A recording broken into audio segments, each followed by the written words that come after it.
सुप्रभात दोस्तों, स्वागत है आपका हमारी आज की क्लास में। जैसा कि आप सभी जानते हैं कि हमारे चैनल के माध्यम से बिहार में आयोजित होने वाले सभी परीक्षाओं के लिए अति महत्वपूर्ण वीडियो डाले जा रहे हैं। स्पेशली 68वीं बीपीएससी को देखते हुए हमने ये श्रृंखला शुरू की है और बीपीएससी और बिहार में आयोजित होने वाले सभी परीक्षाओं के लिए हम बहुत ही महत्वपूर्ण वीडियो डालते हैं। तो आते हैं हम अपने आज के क्लास में। हमारे आज का क्लास का पहला क्वेश्चन है, 2025 में आयोजित अंडर 19 महिला T20 विश्व कप की मेजबानी कौन देश करेगा। तो बात हो रही है अंडर 19 महिला T20 विश्व कप की, तो उसकी मेजबानी करेगा मलेशिया और थाईलैंड। तो मलेशिया और थाईलैंड जो है ये संयुक्त रूप से इसकी मेजबानी करेगा 2025 की। तो 2025 के अंडर 19 महिला T20 वर्ल्ड कप की मेजबानी मलेशिया और थाईलैंड संयुक्त रूप से करेगा। अब बात करते हैं 2027 की, बात होगी 2027 की। 2027 का जो अंडर 19 महिला T20 है, जो अंडर 19 महिला T20 है, T20 इसकी जो मेजबानी करेगा वो बांग्लादेश और नेपाल करेगा। कौन करेगा? बांग्लादेश, बांग्लादेश, बांग्लादेश और नेपाल। बांग्लादेश और नेपाल जो है ये संयुक्त रूप से 27 में जो अंडर 19 T20 जो महिला विश्व कप होगा उसकी मेजबानी करेगा।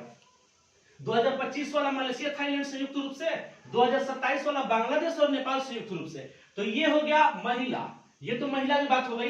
बात करते हैं पुरुष की। तो जो पुरुष का होगा अंडर 19 जो होगा वो 2024 में होगा। कब होगा? 2024 में, 2024 में अंडर 19 पुरुष, अंडर 19 पुरुष T20, पुरुष T20 जो है इसकी मेजबानी श्रीलंका करेगा। कौन करेगा? श्रीलंका, श्रीलंका इसकी मेजबानी जो करेगा श्रीलंका करेगा। तो ये हो गई बात 2024 की। फिर बात करते हैं 2026। कब की? 2026 की। 2026 अंडर 19 पुरुष T20, तो इसकी मेजबानी जो करेगा जिम्बाब्वे और नामीबिया संयुक्त रूप से करेगा। कौन करेगा? Zimbabwe, Zimbabwe and Namibia, Namibia, Namibia, ये जिम्बाब्वे और नामीबिया संयुक्त रूप से इसकी मेजबानी करेंगे। तो ये हो गया 2026 का। तो 2024 अंडर 19 पुरुष T20 श्रीलंका, 2026 अंडर 19 पुरुष T20 जिम्बाब्वे और नामीबिया। बात करते हैं एक और फैक्ट की, तो वो फैक्ट है 2025 है, 2025 में कबड्डी विश्व कप होगा। तो कबड्डी विश्व कप की जो मेजबानी है वो ब्रिटेन करेगा। कौन करेगा? ब्रिटेन।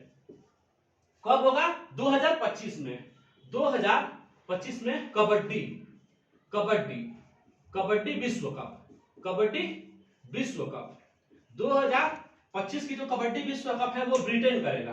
कौन करेगा? ब्रिटेन करेगा।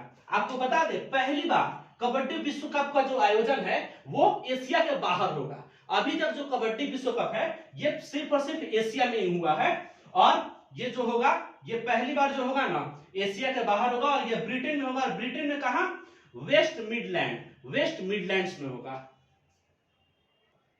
तो दोस्तों बात हुई है यहाँ कबड्डी की। आपको बता दें जो बिहार का राष्ट्रीय खेल है वो कबड्डी ही है। और बात करें नेशनल लेवल की तो हमारा राष्ट्रीय खेल जो है वो है हॉकी। और आपको बता दें कि जो हमारा राष्ट्रीय खेल दिवस है और जो हॉकी का जादूगर जिसको बोलते हैं ना वो मेजर ध्यानचंद को बोलते हैं। और जो मेजर ध्यानचंद है उन्हीं के जन्म दिवस पे राष्ट्रीय खेल दिवस मनाया जाता है और उनका जो बर्थडे है वो 29 अगस्त को है। कब है? 29 अगस्त को है उनका बर्थडे और इन्हीं के जन्म दिवस पे हम लोग राष्ट्रीय खेल दिवस मनाते हैं।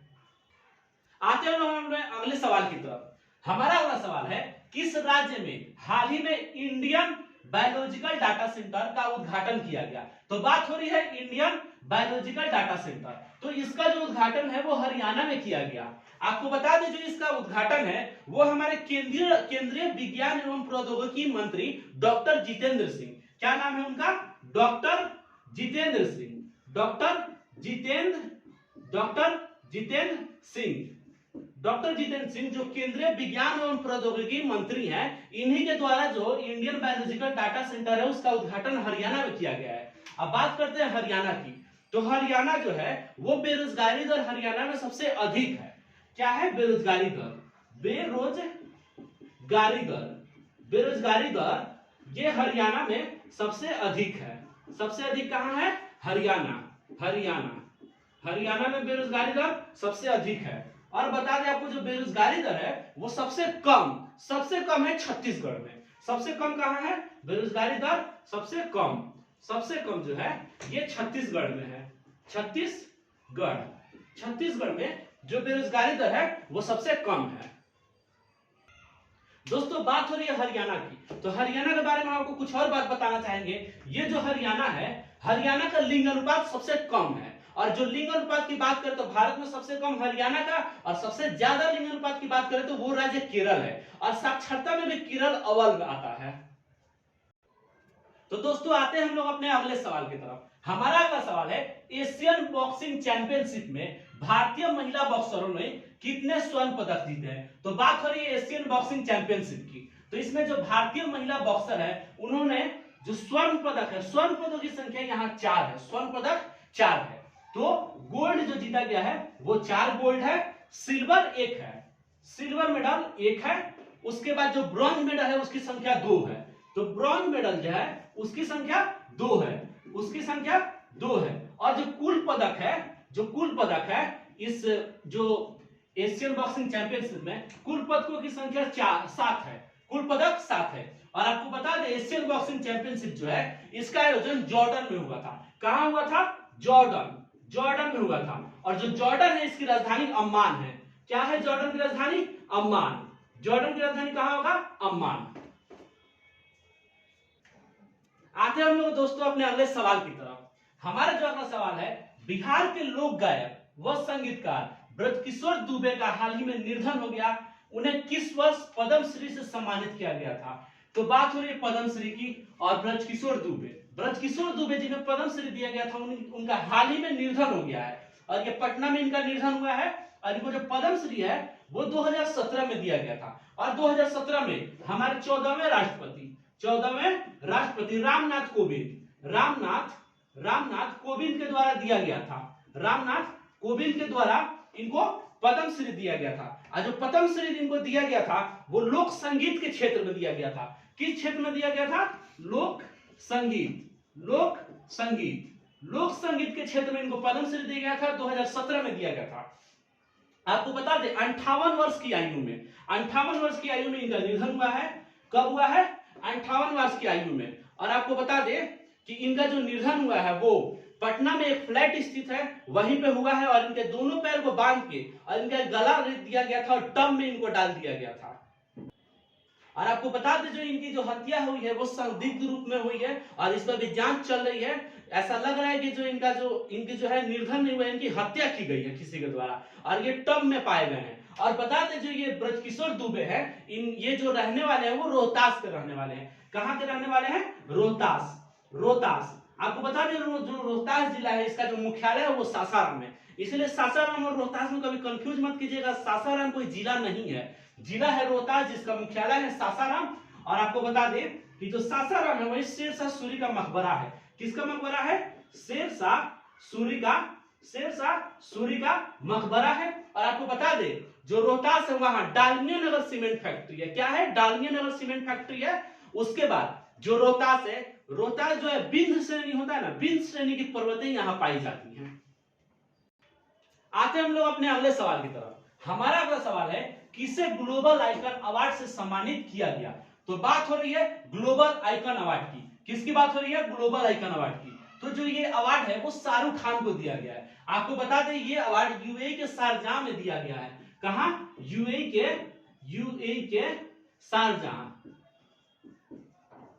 के शारजाह में इनको ये अवार्ड दिया गया है। और आपको बता दें ये award Sharjah international book fair 2022। कौन बुक फेयर? शारजाह इंटरनेशनल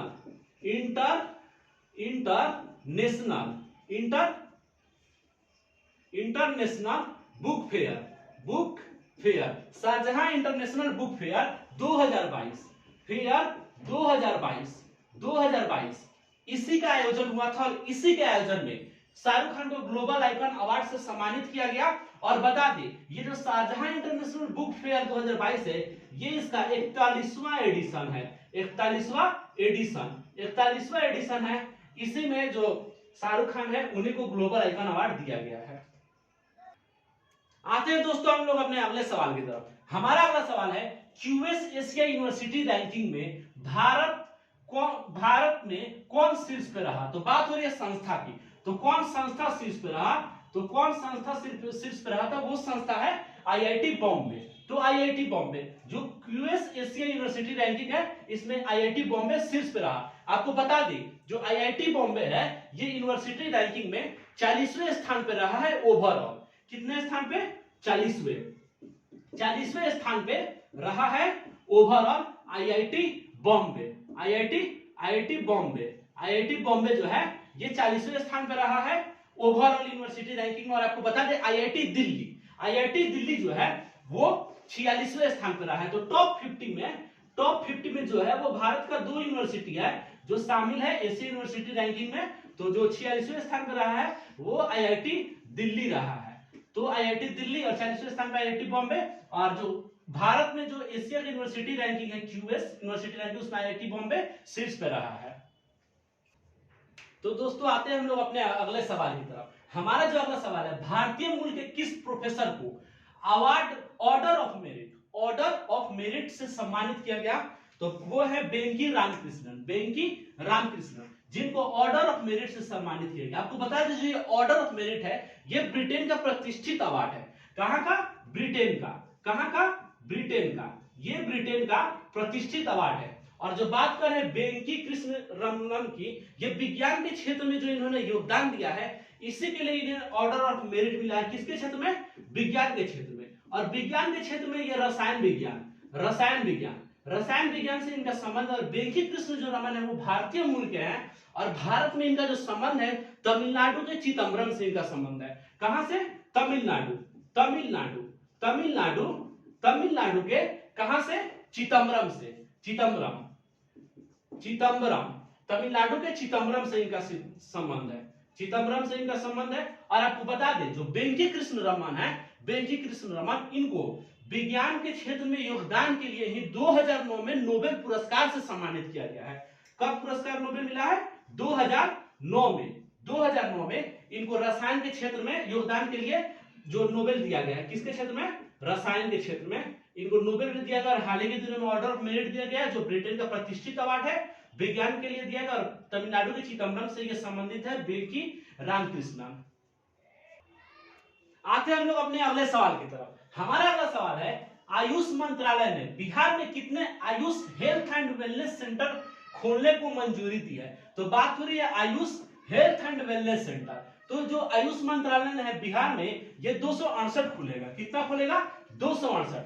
आपको बता दें जो पहला चरण 2020 से 21 है उसमें 108 केंद्र होंगे। पहले चरण में 2020 और 2021 में 108 केंद्र खुलेंगे। कितने खुलेंगे? 108 केंद्र खुलेंगे। 108। और दूसरा जो चरण इसका चलेगा वो 2022 से 23 चलेगा। कब से कब चलेगा? 2022 से 23 में इसमें टोटल 108 केंद्र खोले जाएंगे। नहीं सॉरी 160 केंद्र। 108 पहली में और 160 दूसरे में 160 केंद्र खोले जाएंगे। और ये जो केंद्र खुलेंगे ये बिहार के सभी जिलों में खुलेंगे। बिहार के 38 जिलों में ये केंद्र खुलेंगे। 38 जिले में टोटल केंद्र खोला जाएगा। आते हैं दोस्तों हम लोग अपने अगले सवाल की तरफ। हमारा अगला सवाल है बिहार सरकार द्वारा कितने जिलों में भूकंप क्लिनिक की शुरुआत की गई। तो बात हो रही है भूकंप क्लिनिक की। तो भूकंप क्लिनिक जो शुरुआत हुई है वो 3 जिलों में हुई है। और 3 जिलों में कौन कौन है? पटना, मुजफ्फरपुर और भागलपुर। कौन कौन है? पटना है, मुजफ्फरपुर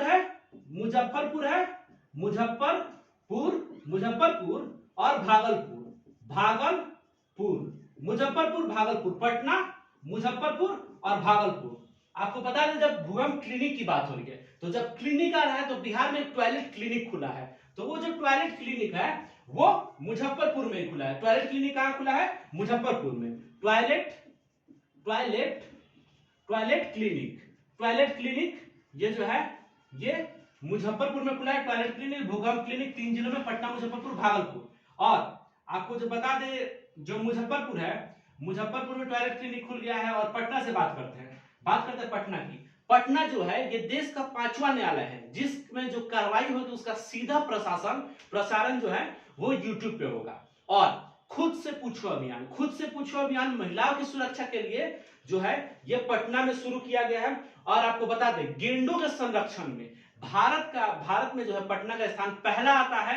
और जो पटना राजीव गांधी जैविक उद्यान है, मतलब जू है, जो पटना का जू है उसमें गेंडों के संरक्षण के लिए भारत में जो पटना है वो अव्वल है। और आपको बता दें जो पटना है बिहार में सर्वाधिक मतलब पर व्यक्ति जो आय होता है ना उसमें पटना अव्वल है। बिहार में दूध के उत्पादन में बिहार में पटना अव्वल है। उसके बाद रसोई गैस के खपत में जो बिहार में अव्वल है वो पटना ही है। और आपको बता दें कि जो पेट्रोल का सर्वाधिक खपत होता है बिहार में उसमें भी पटना अव्वल है। और जो जीडीपी वाला जो सबसे जो बोलते हैं अधिकतम जिला मतलब जो ज्यादा जीडीपी जहां जाता है वो उसमें भी पटना ही है। और सर्वाधिक दलहन का उत्पादन वो भी पटना में ही होता है। और आपको बता दें कि जो भागलपुर बात हुई पटना की, मुजफ्फरपुर की बात करते हैं भागलपुर की। भागलपुर ही ऐसा जिला है जिससे गंगा नदी बिहार से बाहर जाती है। और भागलपुर में विक्रमशिला डॉल्फिन अभयारण्य, आपको बता दें जो राष्ट्रीय डॉल्फिन रिसर्च सेंटर वो पटना में स्थित है और विक्रमशिला डॉल्फिन जो अभयारण्य है वो भागलपुर में स्थित है। और भागलपुर में विक्रमशिला विश्वविद्यालय भी है। आते हैं दोस्तों हम लोग अपने अगले सवाल की तरफ। हमारा जो अगला सवाल है उड़ीसा को किस वर्ष तक स्लम मुक्त बनाने की घोषणा हुई है। तो बात हो रही है स्लम मुक्त बनाने की, किसको, तो उड़ीसा को। तो ये जो 2023 तक उड़ीसा को स्लम मुक्त बनाने की घोषणा हुई है। और ये जो घोषणा हुई है वो यहाँ के जो सीएम है ना नवीन पटनायक, सीएम नवीन पटनायक के द्वारा ये घोषणा की गई है कि स्लम मुक्त उड़ीसा को 2023 तक बना देना है। और जो झुग्गी झोपड़ी में रहते हैं या जो स्लम है उनको आवास उपलब्ध करा दिया जाएगा 2023 तक। कि क्या उपलब्ध कराया जाएगा, आवास उपलब्ध कराया जाएगा 2023 तक उड़ीसा को। और बता दें उड़ीसा जो है वो तटवर्ती राज्यों में से आता है भारत के। और जो उड़ीसा है वहां पे चिल्का झील है जो फेमस है। आते हैं दोस्तों हम लोग अपने अगले सवाल की तरफ। हमारा अगला सवाल है विश्व मधुमेह दिवस कब मनाया गया। तो बात हो रही है विश्व मधुमेह दिवस की। तो जो विश्व मधुमेह दिवस है वो 14 नवंबर को मनाया गया। आपको बता दें जो विश्व मधुमेह दिवस है इसको जो मनाने की शुरुआत है वो 1991 से हुई है। कब से शुरुआत हुई है, 1991 से। 1991 से इसको मनाने की शुरुआत हुई है।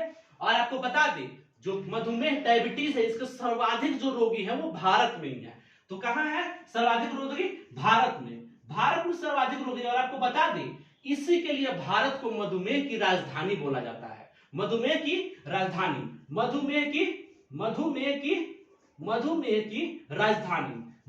राजधानी जो है वो भारत को बोला जाता है। तो 1991 में इसको मनाने की शुरुआत हुई और विश्व मधुमेह दिवस 14 नवंबर को मनाया जाता है। तो हमारे आज का ये आखिरी सवाल था। आपको बता दें कि हमारे इस चैनल पे 68वीं बीपीएससी के लिए ये श्रृंखला चलाई जा रही है और अति महत्वपूर्ण वीडियो भी डाले जा रहे हैं इसके लिए। और बिहार में जो भी परीक्षा आयोजित होगी उसके लिए भी हमारे चैनल पे बहुत ही महत्वपूर्ण वीडियो डाले जा रहे हैं। अगर आप लोगों का सहयोग रहा तो हम इससे भी बेहतर करने की कोशिश करेंगे प्रतिदिन। धन्यवाद।